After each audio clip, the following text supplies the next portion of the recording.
Hello guys, कैसे हैं आप लोग। आई होप सभी ठीक होंगे।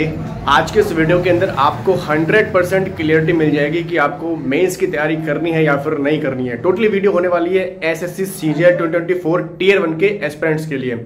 जिन लोगों का स्कोर 130 से लेके 140 के बीच में है, उन लोगों को बहुत ज़्यादा कन्फ्यूजन हो रही है। मेरे पास हज़ारों लोगों के मैसेजेस लगातार आते हैं कि भैया क्या करें, हम कन्फ्यूज्ड हैं, हम डिप्रेस्ड हैं। ये सारी की सारी आपकी जो दिक्कतें हैं वो सारी खत्म हो जाएंगी आज की वीडियो देखने के बाद। हम डेटा को कंपेयर करने वाले हैं, रैंक मित्रा का डेटा वर्सेस अदर क्रिएटर्स का जो डेटा आपने देखा है।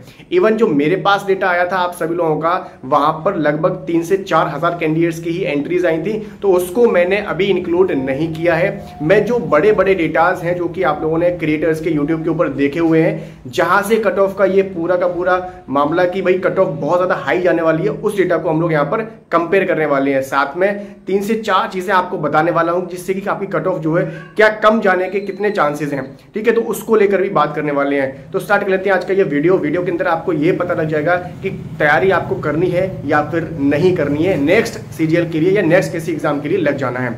सबसे पहले मैं बात करता हूं रैंक मित्रा और अदर डेटा को लेकर, जिसमें कि अगर हम बात करते हैं कि आपको नॉर्मलाइजेशन का कितना फायदा मिलने वाला है, वैकेंसीज कितनी बढ़ सकती हैं और साथ में कट ऑफ जाने के कितने % चांसेस रह सकते हैं।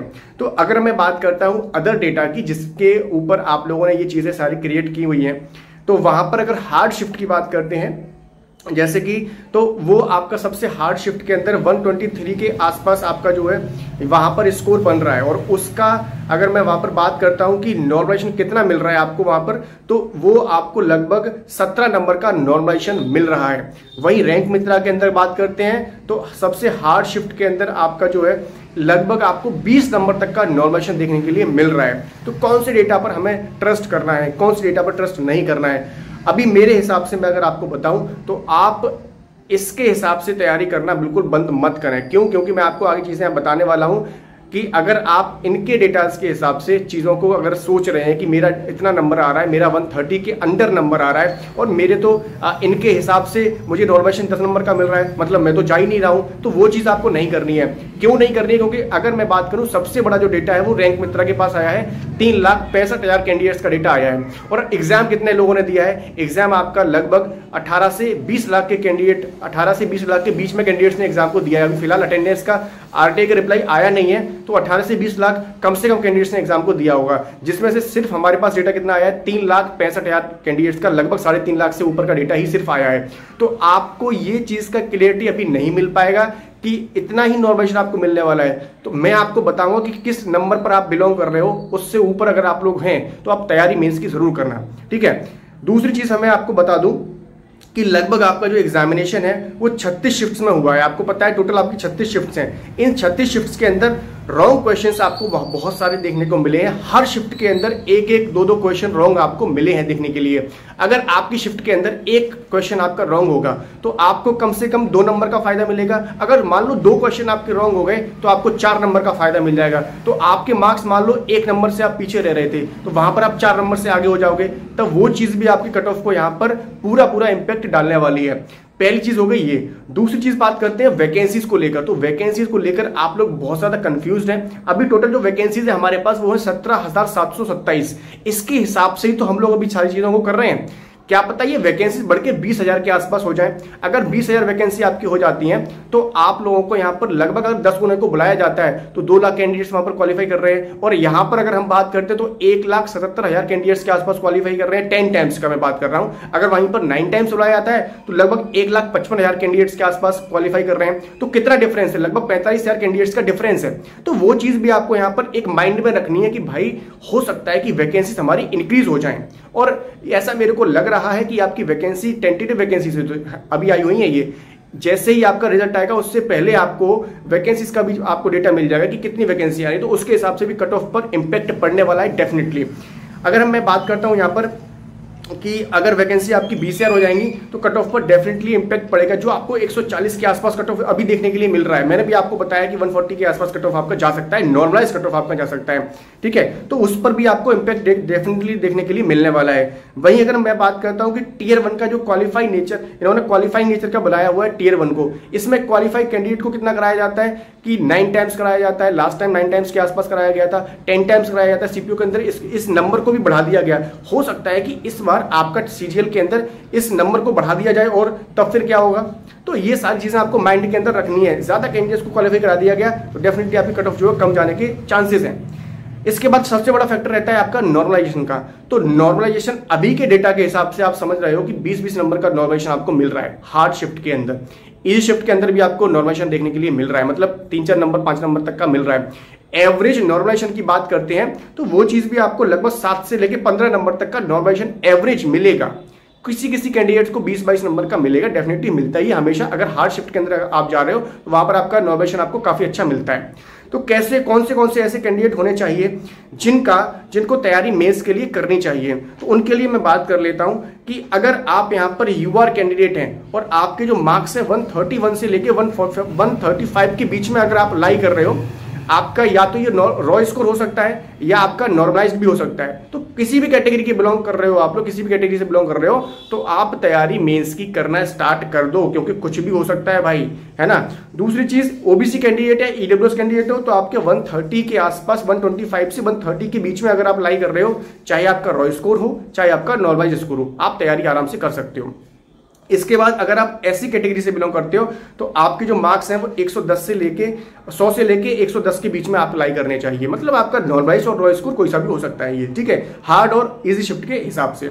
एससी कैटेगरी से बिलोंग करते हो तो 95 से लेके 100 के आसपास आपका जो स्कोर है वो अगर बन रहा है नॉर्मलाइज और रॉ स्कोर, तो आप मेंस की तैयारी करें। आप किसको तैयारी करनी है किसको तैयारी नहीं करनी है, ये चीज की क्लियरिटी आपको मिल गई होगी। मैंने ये चीज आपको डे 1 से बताते हुए आ रहा हूं। जैसे ही आपका एग्जाम की आंसर की आई थी तब से मैं बताते हुए आ रहा हूं कि आपको तैयारी करनी है। भाई देखो एक चीज बताऊं आपको मैं, आप लोगों के बहुत सारे कमेंट्स मेरे पास आते हैं, बहुत सारे डीएम्स मेरे पास इंस्टाग्राम पे आप लोग करते हो, मैं आपकी जवाब देता हूं, वहां पर आपकी बातों को सुनता हूं, आपको मोटिवेट भी करता हूं। मैं यहाँ पर भी आपको बताना चाहता हूं कि सिर्फ 1 महीना मेरे कहने से आप तैयारी कर लो। 1 महीने की बात है, 1 महीने के अंदर आपका रिजल्ट आ जाएगा, लगभग 20 तारीख के आसपास रिजल्ट आपका आ जाएगा। तो 1 महीना अगर आपने तैयारी कर ली, अगर बाय द वे आपका नहीं भी होता है, मतलब इन केस कट ऑफ आपकी हाई जाती है 140 के आसपास है, 142 के आसपास आपकी कट ऑफ जाती है टियर 1 के लिए, तब भी आपको रिग्रेट नहीं रहेगा। क्यों नहीं रहेगा? क्योंकि आपने तैयारी इस लेवल की कर ली है कि आप नेक्स्ट सीजीएल के अंदर अच्छा परफॉर्म कर पाओगे। और क्या पता कि कट ऑफ ही आपकी डाउन चली गई और आप वहां पर 1 या 2 नंबर से क्वालिफाई कर गए, फिर क्या करेंगे? फिर तो पूरा रिग्रेट रहेगा कि मैंने तैयारी भी नहीं की और मेरा टियर 1 भी निकल गया, अब मैं क्या करूं? 1 महीने के अंदर आप पूरी तैयारी नहीं कर पाओगे। तो ये चीज आपको एकदम सोच के रखनी है कि अगर आप इस स्कोर के अंदर लाई कर रहे हैं तो आप मेंस की तैयारी करो। और मैं तो ये कहूंगा कि अगर टियर 1 देकर आए हो, थोड़ा सा अभी आपको लग रहा है ना कि मैं बॉर्डर लाइन पे हूं, मैं तैयारी करूं या ना करूं, ये अगर आपके मन में सवाल आ रहे हैं तो तैयारी आप करो, ठीक है। तो किन को तैयारी करनी है किन को नहीं करनी है, इस चीज की क्लियरिटी आपको मिल गई होगी। बाकी अगर हम बात करते हैं यहां पर आपके मेंस एग्जाम की, तो मेंस एग्जाम की जो डेट है ये भी आपको जल्दी ही देखने को मिल जाएगी। अभी के हिसाब से आपका आरआरबी ने क्या किया है, डेट्स आपकी अनाउंस की हैं, एएलपी की, आरआरबी आपकी, आरपीएफ एसआई की, टेक्नीशियन की और आपकी जेई अदर एग्जाम्स की आपकी डेट वगैरह आई हुई है, तो जिसमें पूरा का पूरा दिसंबर आपका बिजी हो गया है। अगर मैं दिसंबर की बात करता हूं तो 1 दिसंबर की डेट बच रही है आपके पास, 14 और 15 दिसंबर की डेट बची, जिसमें सैटरडे संडे है मेरे ख्याल से। और वहां पर आपका जो 27 तारीख बच रही है, 28 तारीख, 29 और 30 और 31 दिसंबर बच रहा है आपके पास। 30 तारीख से लेके 30 दिसंबर से लेके 3 जनवरी तक आपका एसबीआई का पेपर चलने वाला है। अब हमारे पास बचता है 27 तारीख, 28 तारीख को मेरे ख्याल से संडे है, तो 27 तारीख को सिर्फ 1 दिन में एग्जाम क्या कराया जा सकता है, ये चीज आप खुद से पूछ सकते हैं। 1 दिन में आपका एग्जाम नहीं कराया जा सकता है, लगभग कम से कम 2 दिन तो चाहिए ही चाहिए आपके एग्जाम को, मेंस को कराने के लिए, ठीक है जी।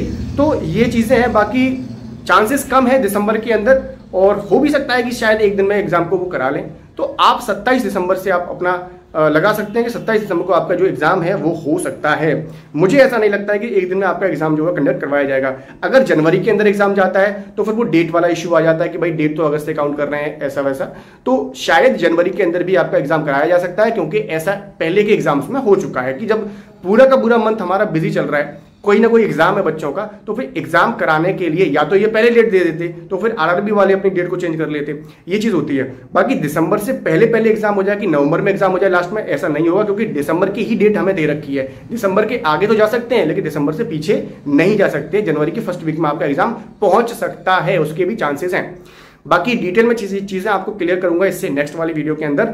और आप लोग मुझे बताइए कि आप लोगों का जो स्कोर है वो कितना बन रहा है, किस कैटेगरी से बिलोंग करते हैं, इस चीज को कमेंट सेक्शन में जरूर लिखें। तो तैयारी करनी है या नहीं करनी है, इस चीज का आपको क्लियर जवाब मिल गया होगा कि तैयारी आपको करनी है या फिर नहीं करनी है। अभी भी किसी भी तरह का अगर आपका डाउट बना हुआ है तो मुझे फटाफट से अभी के अभी टेलीग्राम पर मैसेज कर दें या इंस्टाग्राम पर मैसेज कर दें।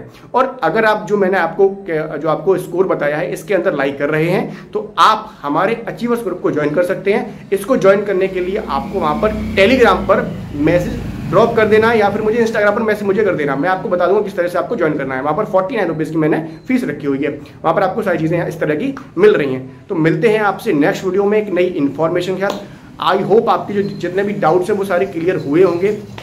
ठीक है, तो तब तक के लिए जय हिंद।